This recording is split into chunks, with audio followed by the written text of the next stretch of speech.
A controversial term used to explain away some deaths of people in law enforcement custody is now being taken out of police training in Colorado. For years, our Chris Vanderveen has investigated the use of the term excited delirium. Here's Chris with an update.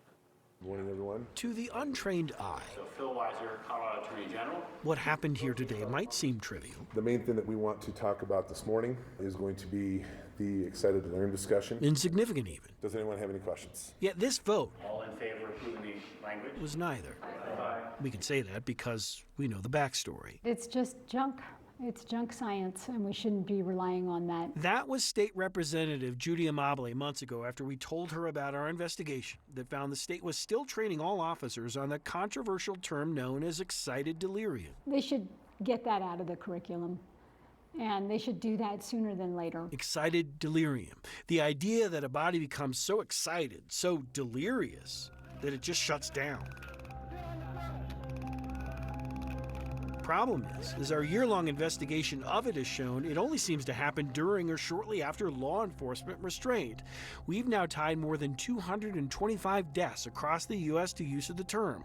Critics say it's been used for decades to excuse excessive force. This term should be eradicated. It should not be used. It's like saying you're the reason that you're dead. This is a really good turnout. Over the summer, members of Colorado's Peace Officer Standards and Training, or POST, met to discuss our findings. Chris Vanderveen identified some general behaviors. They agreed that by year's end, they take up the excited delirium issue officially, which brings us back to what happened today. Thank you. Have a good day. By unanimous vote, the board that sets the rules for how officers are trained in Colorado agreed to stop mandating training on excited delirium. From now on, excited delirium no longer exists in state curriculum.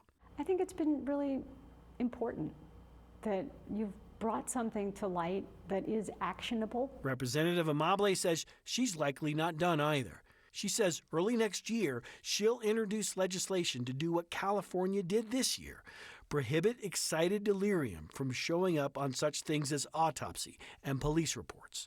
Chris Vanderveen, 9 News. You might remember the entire reason why paramedics in Aurora decided to inject Elijah McClain with ketamine was due to suspected excited delirium. A state report after McClain's death called that term prone to implicit bias and racism.